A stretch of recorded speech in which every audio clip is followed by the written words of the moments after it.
বিভিন্নভাবে বিভিন্ন ধরনের সুযোগ সুবিধা নিচ্ছে।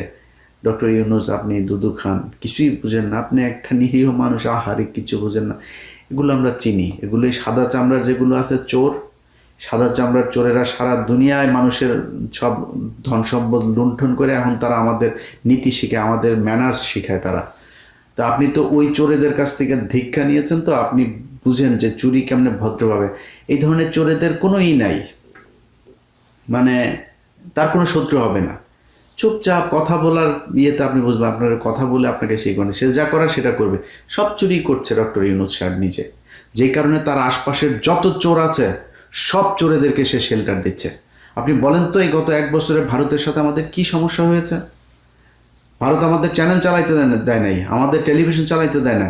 ভারতের চ্যানেল চলছে, ভারতে ইলিশ মাছ পাঠাচ্ছে, ভারতের সাথে বাণিজ্য চলছে, ভারতের ওই করিডোর